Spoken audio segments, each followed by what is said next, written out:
यह ब्रह्मांड जिसकी कोई सीमा नहीं, कोई किनारा नहीं, अरबों आकाश गंगाएं, अनगिनत तारे और उन तारों के बीच फैला एक रहस्यमय अंधकार जिसे हम कहते हैं डीप स्पेस। इंसान ने जब पहली बार आसमान की ओर देखा तब से एक ही सवाल पूछा, हम वहां तक कैसे पहुंच सकते हैं? रॉकेट, रोबोट, आर्टिफिशियल इंटेलिजेंस और ऐसी तकनीकें जो इंसान को उसके ग्रह से आगे ले जाती हैं। यह सिर्फ अंतरिक्ष की कहानी नहीं है, यह मानव जिज्ञासा, साहस और भविष्य की कहानी है। स्वागत है आपका अपने YouTube channel decoding universe Hindi पर, जहां हम विज्ञान, अंतरिक्ष और ब्रह्मांड के सबसे जटिल विषयों को सरल और रोचक हिंदी भाषा में डिकोड करते हैं। मैं हूं आपका होस्ट अर्जुन।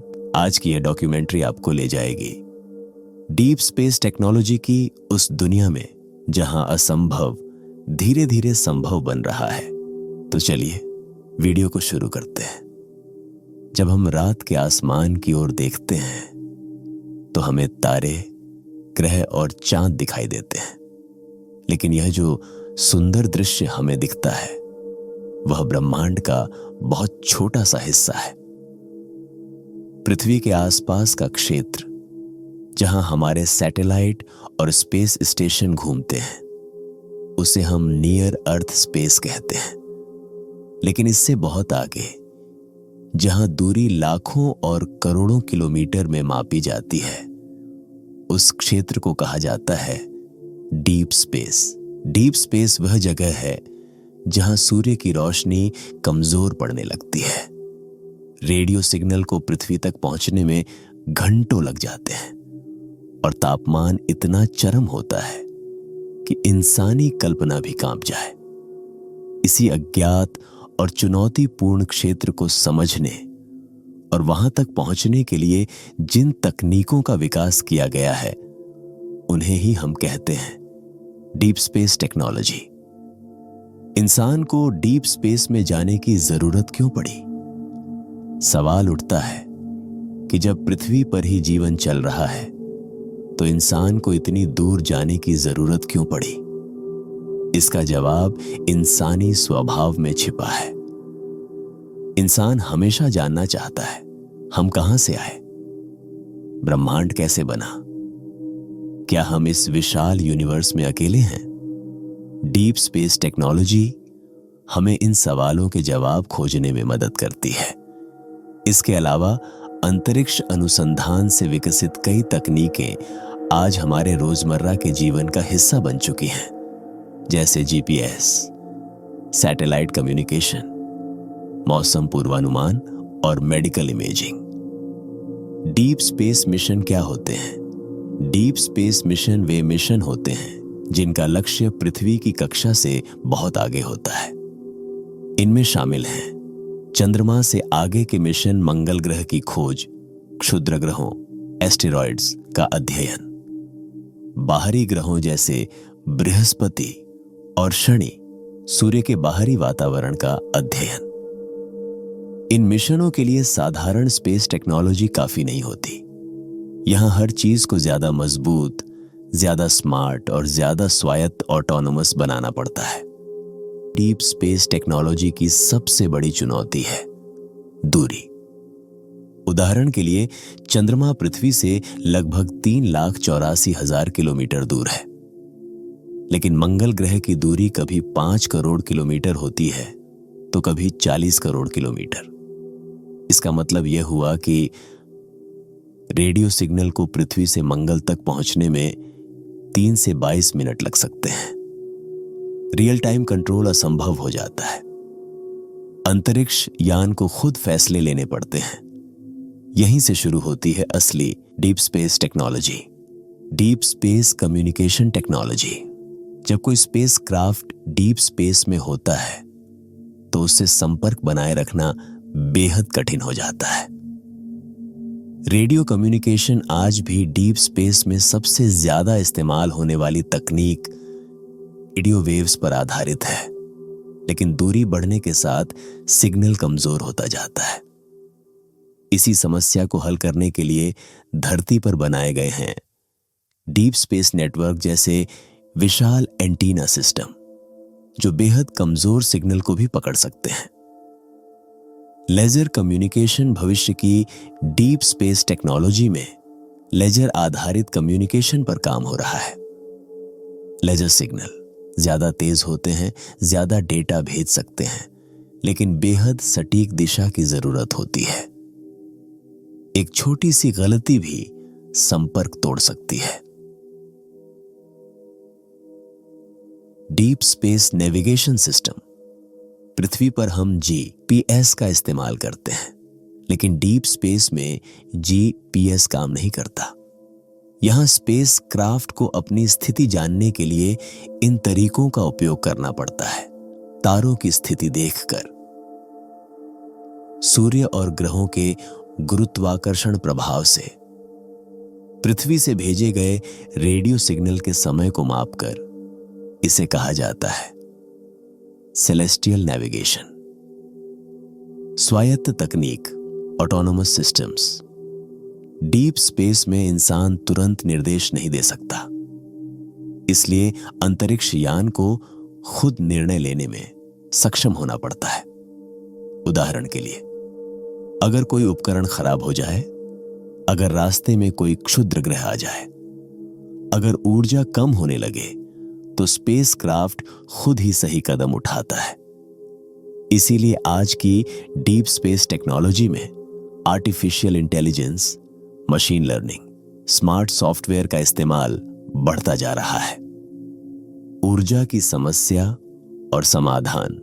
डीप स्पेस में ऊर्जा एक बहुत बड़ी चुनौती है।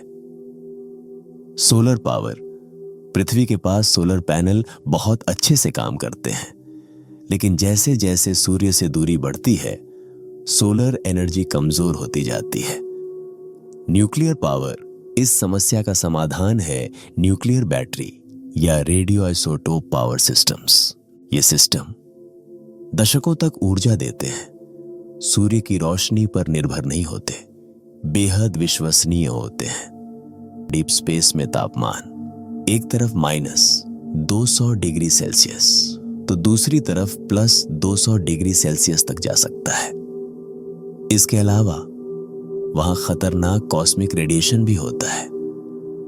इससे बचाव के लिए खास insulation, radiation shield, multilayer thermal cover का उपयोग किया जाता है।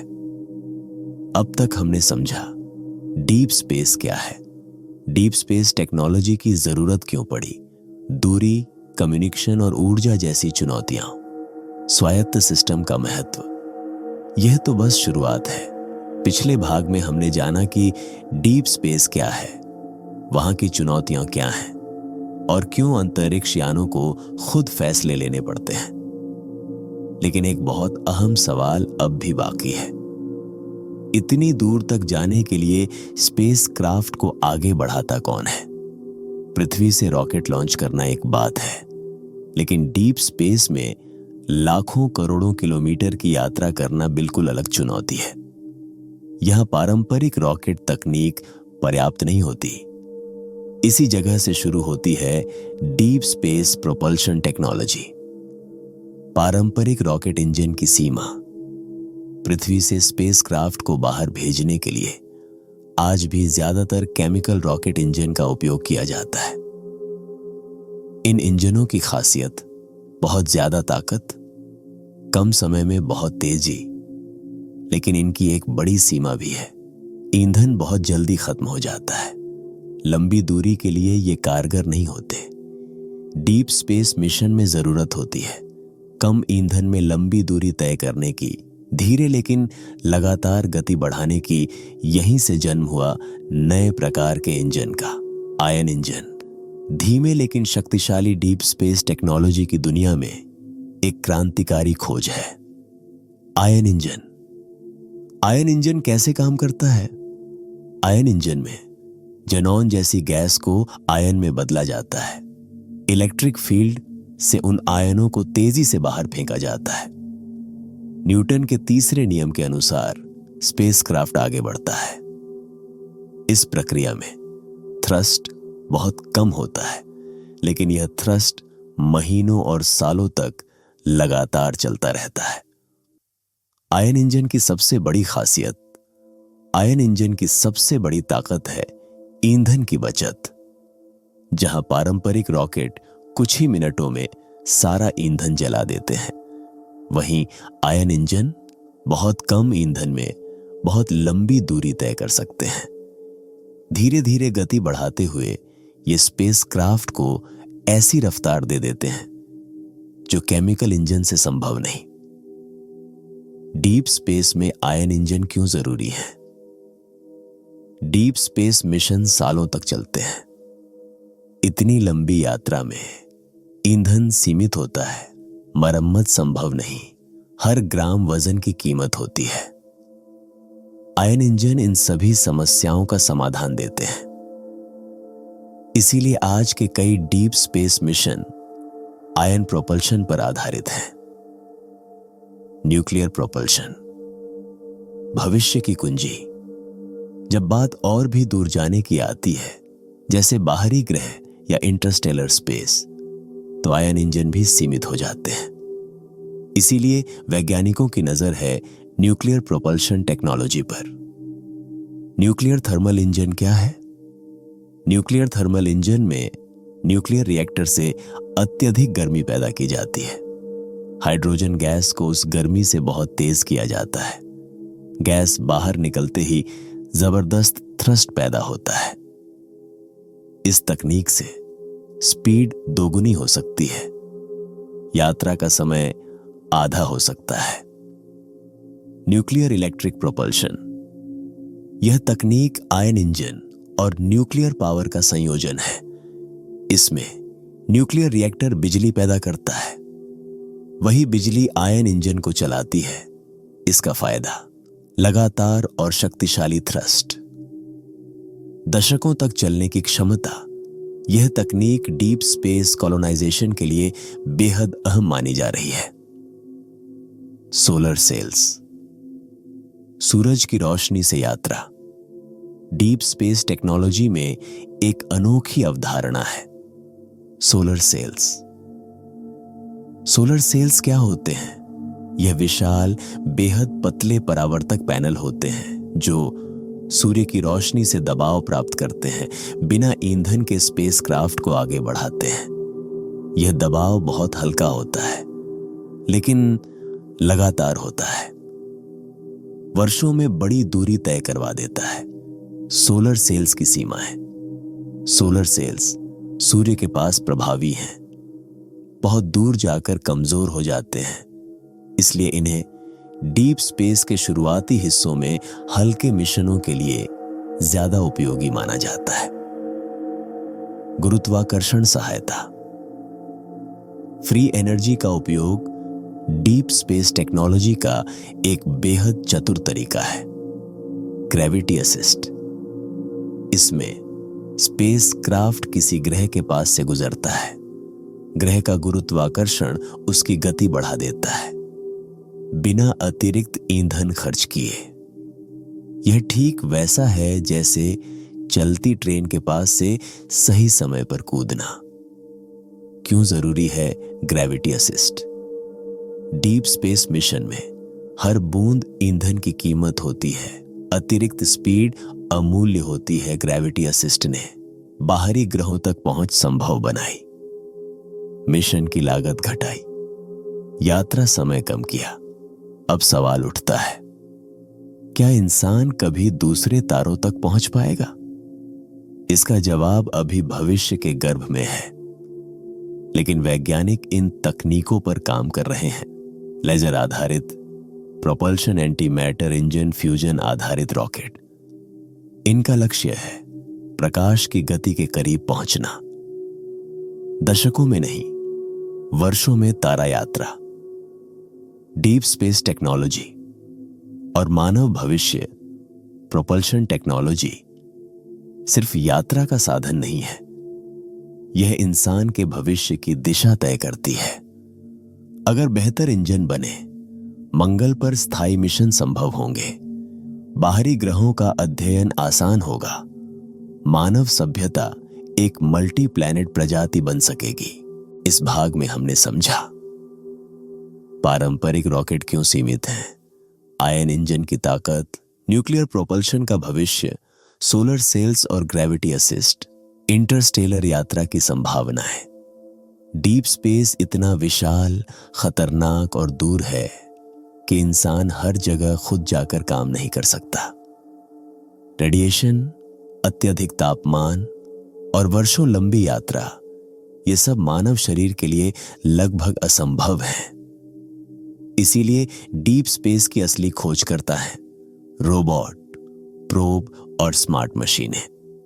डीप स्पेस टेक्नोलॉजी का ये हिस्सा हमें बताता है कि कैसे मशीनें इंसान की आंख, कान और दिमाग बनकर ब्रह्मांड को समझती हैं।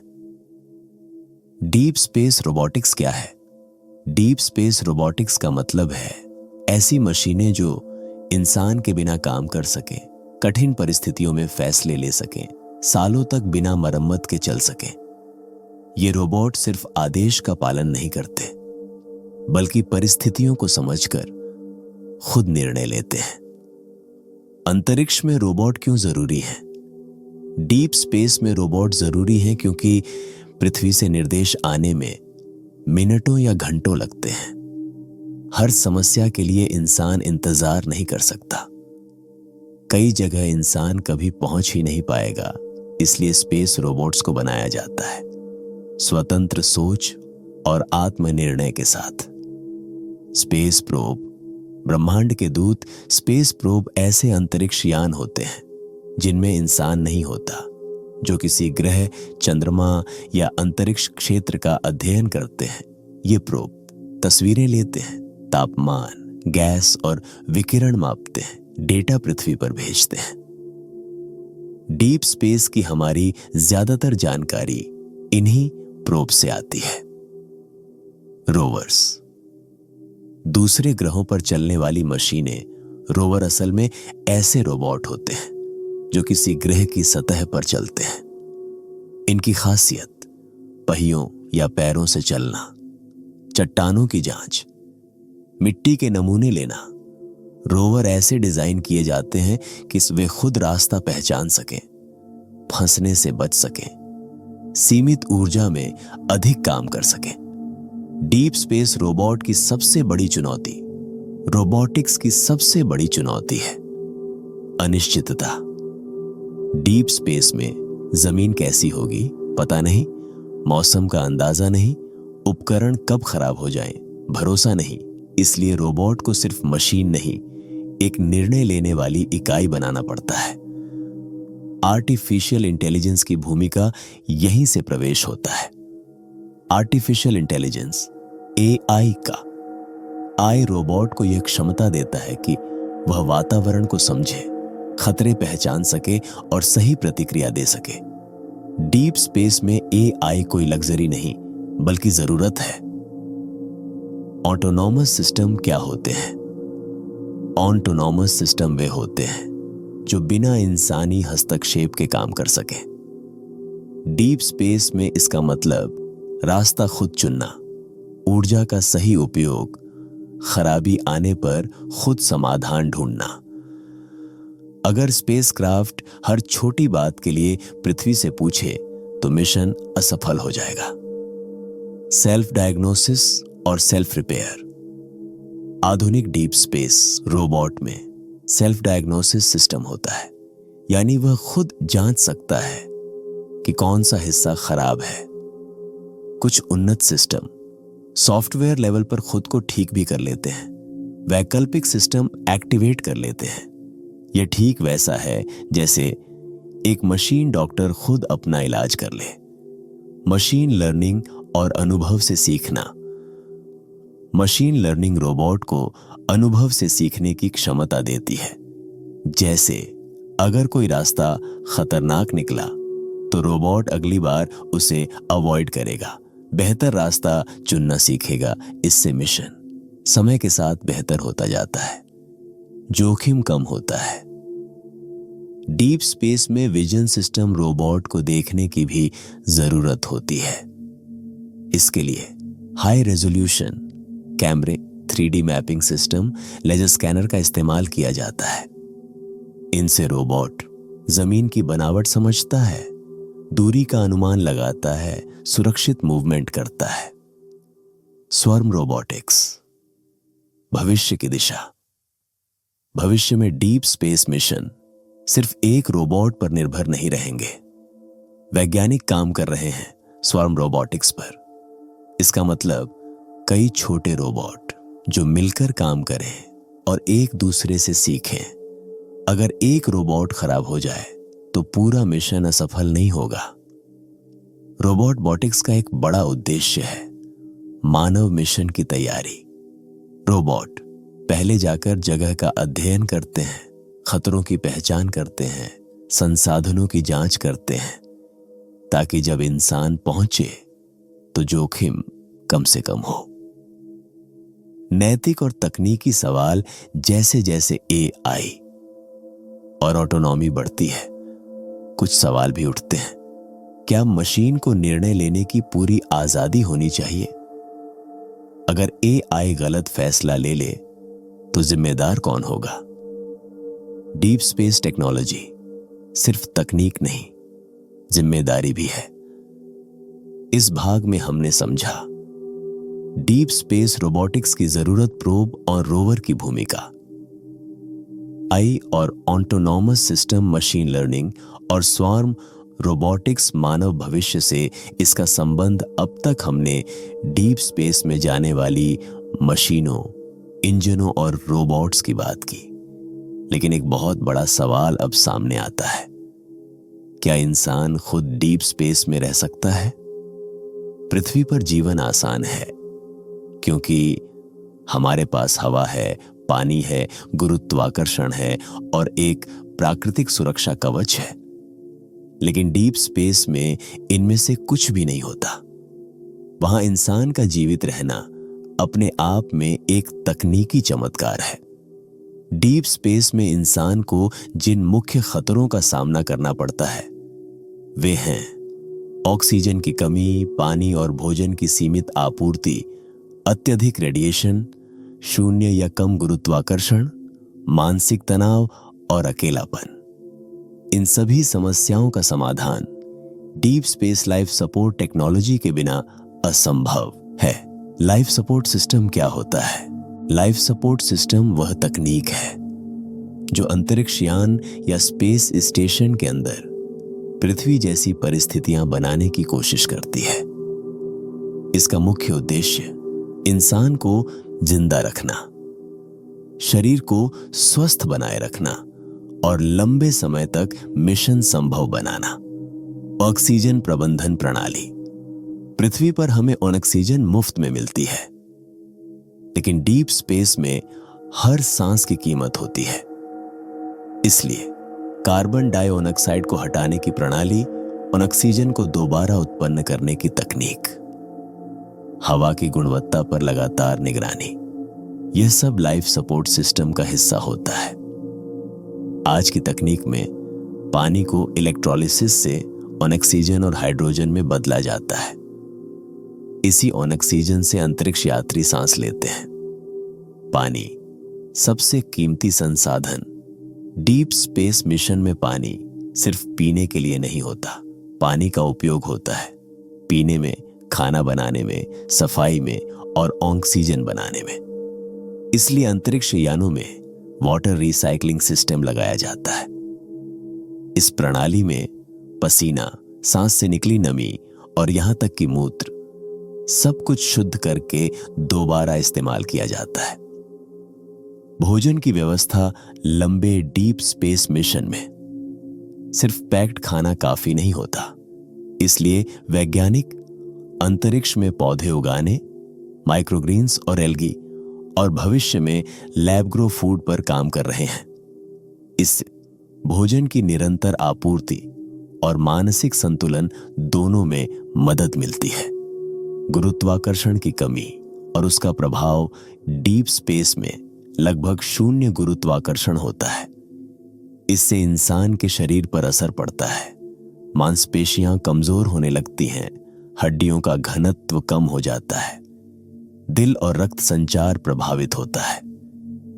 इस समस्या से निपटने के लिए रोजाना एक्सरसाइज, रेजिस्टेंस मशीनें और भविष्य में आर्टिफिशियल ग्रेविटी पर काम किया जा रहा है। आर्टिफिशियल ग्रेविटी की अवधारणा, आर्टिफिशियल ग्रेविटी का मतलब घूमते हुए स्पेस स्टेशन या यान बनाना। जब कोई संरचना घूमती है तो केंद्र से बाहर की ओर बल लगता है जो गुरुत्वाकर्षण जैसा अनुभव देता है। यह तकनीक लंबे मानव मिशन के लिए बेहद जरूरी मानी जा रही है। रेडिएशन सबसे खामोश दुश्मन डीप स्पेस का सबसे खतरनाक पहलू है। Cosmic radiation. पृथ्वी पर हमारे पास मैग्नेटिक फील्ड और वातावरण है जो हमें रेडिएशन से बचाता है, लेकिन डीप स्पेस में यह सुरक्षा नहीं होती। रेडिएशन डीएनए को नुकसान पहुंचा सकता है, कैंसर का खतरा बढ़ा सकता है और दिमाग पर असर डाल सकता है। रेडिएशन से बचाव की तकनीक, रेडिएशन से सुरक्षा के लिए मोटी शील्डिंग, पानी और हाइड्रोजन आधारित परतें, विशेष मटेरियल का उपयोग किया जाता है। कुछ उन्नत अवधारणाएं मैग्नेटिक शील्ड और एक्टिव रेडिएशन प्रोटेक्शन पर भी काम कर रही हैं। मानसिक स्वास्थ्य अनदेखी लेकिन अहम चुनौती। डीप स्पेस मिशन सिर्फ शरीर की परीक्षा नहीं है, यह दिमाग की भी परीक्षा है। सोचिए, महीनों या सालों तक सीमित जगह में, पृथ्वी से बहुत दूर इससे हो सकता है तनाव, अवसाद और निर्णय लेने की क्षमता में कमी। इसलिए वर्चुअल रियलिटी, मनोरंजन, परिवार से संपर्क जैसी तकनीकों पर भी ध्यान दिया जा रहा है। डीप स्पेस में डॉक्टर हर समय मौजूद नहीं हो सकता, इसलिए टेलीमेडिसिन, एआई आधारित medical system, autonomous surgical tools पर शोध हो रहा है। भविष्य में स्पेसक्राफ्ट खुद एक चलता फिरता अस्पताल बन सकता है। मानव और मशीन का सहयोग। डीप स्पेस में इंसान और मशीन अलग अलग नहीं रह सकते। एआई स्वास्थ्य पर नजर रखेगा, जोखिम पहले ही बताएगा और जरूरत पड़ने पर निर्णय लेगा। यह सहयोग डीप स्पेस कॉलोनाइजेशन की नींव है। इस भाग में हमने समझा डीप स्पेस में मानव जीवन की चुनौतियां, लाइफ सपोर्ट सिस्टम की भूमिका, पानी, हवा और भोजन की तकनीक, गुरुत्वाकर्षण और रेडिएशन की समस्या, मानसिक और मेडिकल पहलू। अब तक हमने डीप स्पेस में जाने, वहां मशीनें भेजने और इंसान को जिंदा रखने की तकनीक समझी। लेकिन अब सवाल सिर्फ जाना नहीं है, असली सवाल है, क्या इंसान डीप स्पेस में बस सकता है? क्या पृथ्वी के अलावा कहीं और मानव सभ्यता संभव है? यहीं से शुरू होती है डीप स्पेस कॉलोनाइजेशन की अवधारणा। डीप स्पेस कॉलोनाइजेशन का अर्थ, डीप स्पेस कॉलोनाइजेशन का मतलब है पृथ्वी के बाहर किसी ग्रह, चंद्रमा या अंतरिक्ष संरचना पर स्थायी मानव उपस्थिति स्थापित करना। यह केवल वैज्ञानिक प्रयोग नहीं है, यह मानव सभ्यता के भविष्य की योजना है। इंसान को पृथ्वी छोड़ने की जरूरत क्यों पड़ सकती है?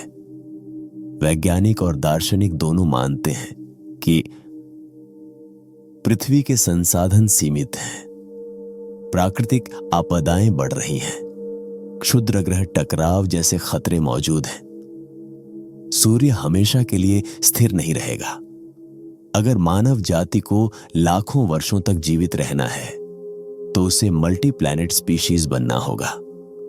मंगल, डीप स्पेस कॉलोनाइजेशन का पहला कदम। डीप स्पेस कॉलोनाइजेशन की बात आते ही सबसे पहला नाम आता है मंगल ग्रह। इसके कारण यह पृथ्वी के सबसे नजदीकी ग्रहों में है। यहां दिन की लंबाई लगभग पृथ्वी जैसी है, पानी के प्रमाण मिले हैं, भविष्य में वातावरण बदले जाने की संभावना है। इसीलिए मंगल को मानव सभ्यता का दूसरा घर माना जाता है। मंगल पर बसने की मुख्य चुनौतियां। हालांकि मंगल आकर्षक लगता है, लेकिन वहां बसना बेहद कठिन है। मुख्य समस्या है बहुत पतला वातावरण, अत्यधिक ठंड, तीव्र रेडिएशन और ऑक्सीजन की कमी, धूल भरे तूफान। इन सब का समाधान केवल एडवांस्ड डीप स्पेस टेक्नोलॉजी से ही संभव है। मंगल पर रहने के लिए आवास हैबिटेट्स। मंगल पर इंसानों को खुले वातावरण में नहीं बल्कि विशेष आवासों में रहना होगा। इन हैबिटेट्स की विशेषताएं: मोटी दीवारें, रेडिएशन से सुरक्षा, एयरटाइट संरचना, तापमान नियंत्रण, पानी और हवा का पुनर्चक्रण। कुछ अवधारणाओं में मंगल की जमीन के नीचे या लावा ट्यूब्स के अंदर आवास बनाने की बात कही गई है। स्थानीय संसाधनों का उपयोग, in situ resource utilisation, deep space colonisation का सबसे अहम सिद्धांत है। वहीं के संसाधनों का उपयोग करना। इसे कहा जाता है इन सीटू रिसोर्स यूटिलाइजेशन। मंगल पर मिट्टी से पानी निकालना, कार्बन डाइऑक्साइड से ऑक्सीजन बनाना, स्थानीय सामग्री से निर्माण। इन तकनीकों के बिना पृथ्वी से सब कुछ ले जाना असंभव होगा। अंतरिक्ष खेती, भोजन की स्वतंत्रता। स्थायी कॉलोनी के लिए खाना बाहर से लाना व्यावहारिक नहीं है। इसलिए हाइड्रोपोनिक्स, एरोपोनिक्स, बंद वातावरण में खेती जैसी तकनीकों पर काम हो रहा है। अंतरिक्ष में उगाए गए पौधे भोजन देते हैं, ऑक्सीजन बनाते हैं और मानसिक स्वास्थ्य सुधारते हैं। कॉलोनाइजेशन केवल ग्रहों तक सीमित नहीं है। भविष्य में विशाल स्पेस स्टेशन, घूमते हुए अंतरिक्ष शहर, आर्टिफिशियल ग्रेविटी कॉलोनियां बनाने की भी योजना है। इनका लाभ किसी ग्रह पर निर्भरता नहीं, संसाधनों पर बेहतर नियंत्रण, मॉड्यूलर विस्तार की सुविधा। आर्टिफिशियल ग्रेविटी कॉलोनियां, इन कॉलोनियों में पूरी संरचना घूमती है। इससे अंदर रहने वालों को गुरुत्वाकर्षण महसूस होता है, शरीर पर पृथ्वी जैसा असर पड़ता है। यह तकनीक लंबे समय तक अंतरिक्ष में रहने के लिए बेहद जरूरी मानी जाती है। डीप स्पेस कॉलोनाइजेशन और समाज कॉलोनी सिर्फ तकनीकी संरचना नहीं होती, वह एक समाज होती है।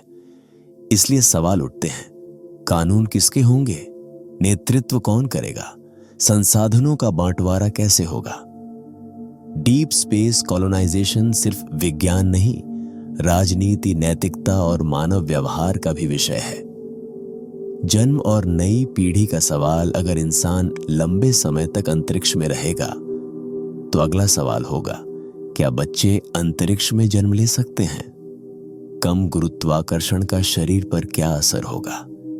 इन सवालों के जवाब अभी पूरी तरह ज्ञात नहीं हैं, लेकिन शोध जारी है। मंगल से आगे बाहरी ग्रह और चंद्रमा, भविष्य में बृहस्पति और शनि के चंद्रमा, बर्फीले उपग्रह और डीप स्पेस ऑब्जेक्ट भी कॉलोनाइजेशन के संभावित लक्ष्य हो सकते हैं। खासकर वे स्थान जहां पानी या ऊर्जा के स्रोत हों। डीप स्पेस कॉलोनाइजेशन क्यों जोखिम भरा है? यह सपना जितना बड़ा है, जोखिम भी उतना ही बड़ा है। तकनीकी असफलता, मनोवैज्ञानिक दबाव, संसाधनों की कमी, पृथ्वी से पूर्ण अलगाव। लेकिन मानव इतिहास गवाह है, इंसान हमेशा जोखिम उठाकर ही आगे बढ़ा है। इस भाग में हमने समझा डीप स्पेस कॉलोनाइजेशन का अर्थ, मंगल को क्यों चुना गया, अंतरिक्ष आवास और खेती, स्पेस स्टेशन कॉलोनियां, सामाजिक और नैतिक प्रश्न। अब तक हमने डीप स्पेस टेक्नोलॉजी के हर बड़े पहलू को समझा। इंजन और प्रोपल्शन, रोबोटिक्स और एआई, मानव जीवन और लाइफ सपोर्ट, कॉलोनाइजेशन और अंतरिक्ष बस्तियां। अब आखिरी सवाल बचता है, आखिर इंसान इस सब के जरिए कहां जाना चाहता है और डीप स्पेस टेक्नोलॉजी मानव सभ्यता को किस दिशा में ले जाएगी? डीप स्पेस टेक्नोलॉजी का भविष्य, आज की डीप स्पेस टेक्नोलॉजी अभी शुरुआती अवस्था में है। जो मिशन आज असंभव लगते हैं, वे आने वाले दशकों में सामान्य हो सकते हैं। भविष्य की प्रमुख दिशाएं: ज्यादा तेज और कुशल इंजन, पूरी तरह स्वायत्त स्पेसक्राफ्ट, इंसान और एआई का गहरा सहयोग, पृथ्वी से स्वतंत्र अंतरिक्ष बस्तियां, इंटरस्टेलर यात्रा। तारों की ओर पहला कदम। अब तक की सारी अंतरिक्ष यात्रा हमारे सौरमंडल तक सीमित रही है, लेकिन असली चुनौती है दूसरे तारों तक पहुंचना। इसे कहा जाता है इंटरस्टेलर ट्रैवल। इंटरस्टेलर दूरी कितनी बड़ी है? हमारे सबसे नजदीकी तारे तक की दूरी लगभग 4 प्रकाश वर्ष है। इसका मतलब आज की तकनीक से हजारों साल की यात्रा। इसीलिए इंटरस्टेलर यात्रा डीप स्पेस टेक्नोलॉजी की अंतिम परीक्षा है। भविष्य के इंटरस्टेलर इंजन वैज्ञानिक जिन तकनीकों पर काम कर रहे हैं, laser driven light sails fusion आधारित इंजन, एंटी मैटर प्रोपल्शन, अत्यधिक उन्नत न्यूक्लियर सिस्टम, इनका लक्ष्य प्रकाश की गति के एक बड़े हिस्से तक पहुंचना। अगर यह संभव हुआ तो इंसान दशकों में तारों तक पहुंच सकेगा। Generation ships. जब यात्रा ही जीवन हो, अगर यात्रा बहुत लंबी हुई तो एक नई अवधारणा सामने आती है, जनरेशन शिप्स। इनमें पूरी सभ्यता जहाज के अंदर रहती है। कई पीढ़ियां जन्म लेती और मरती हैं, मंजिल तक पहुंचने में सदियां लगती हैं। यह विचार सुनने में अजीब लगता है, लेकिन तकनीकी रूप से असंभव नहीं। क्रायोजेनिक स्लीप और समय की समस्या एक और समाधान है। क्रायोजेनिक स्लीप में इंसान को गहरी नींद जैसी अवस्था में रखा जाता है। शरीर की गतिविधियां न्यूनतम होती हैं, उम्र बढ़ने की प्रक्रिया धीमी हो जाती है। अगर यह सफल हुआ तो लंबी यात्रा मानव जीवन काल के भीतर संभव हो सकती है। डीप स्पेस टेक्नोलॉजी और पृथ्वी की सुरक्षा। डीप स्पेस टेक्नोलॉजी सिर्फ पृथ्वी छोड़ने के लिए नहीं है, यह पृथ्वी को बचाने में भी मदद करती है। क्षुद्र ग्रहों का पहले से पता लगाना, संभावित टकराव से बचाव, सौर तूफानों की भविष्यवाणी। इस तरह अंतरिक्ष अनुसंधान मानव अस्तित्व की ढाल भी है। क्या इंसान अकेला है? डीप स्पेस टेक्नोलॉजी का एक बड़ा उद्देश्य है बाह्य जीवन की खोज। प्रोब और टेलीस्कोप एक्सोप्लैनेट्स की खोज कर रहे हैं, जीवन के संकेत ढूंढ रहे हैं, पानी और जैविक तत्व तलाश रहे हैं। अगर कभी जीवन का प्रमाण मिला तो मानव इतिहास का सबसे बड़ा मोड़ होगा। तकनीक के साथ जिम्मेदारी, जैसे जैसे हमारी पहुंच बढ़ेगी, जिम्मेदारी भी बढ़ेगी। सवाल उठते हैं, क्या हम दूसरे ग्रहों को प्रदूषित करेंगे? क्या अंतरिक्ष भी संसाधनों की दौड़ बनेगा? क्या शक्तिशाली तकनीक गलत हाथों में जा सकती है? डीप स्पेस टेक्नोलॉजी सिर्फ शक्ति नहीं, नैतिकता की परीक्षा भी है। मानव पहचान का विस्तार। जब इंसान पृथ्वी से बाहर बसेगा तो पहचान भी बदलेगी। लोग सिर्फ धरतीवासी नहीं रहेंगे, नई संस्कृतियां जन्म लेंगी, नई भाषाएं और सोच विकसित होंगी। मानव सभ्यता एक ग्रह तक सीमित नहीं रहेगी। विज्ञान से दर्शन तक की यात्रा। डीप स्पेस टेक्नोलॉजी सिर्फ मशीनों की कहानी नहीं है, यह कहानी है जिज्ञासा की, साहस की और अस्तित्व की खोज की। जब इंसान ब्रह्मांड को समझता है तो वह खुद को भी समझता है। क्या डीप स्पेस टेक्नोलॉजी मानवता को बचाएगी? इसका कोई सीधा उत्तर नहीं, लेकिन इतना तय है, अगर मानव सभ्यता को लाखों वर्षों तक जीवित रहना है तो उसे अंतरिक्ष की ओर देखना ही होगा। डीप स्पेस टेक्नोलॉजी मानवता की बीमा पॉलिसी है। अंतिम निष्कर्ष, एक यात्रा जो कभी खत्म नहीं होती। डीप स्पेस टेक्नोलॉजी हमें सिखाती है, सीमाएं केवल अस्थायी होती हैं, असंभव भविष्य का साधारण बन जाता है और खोज की भूख कभी खत्म नहीं होती।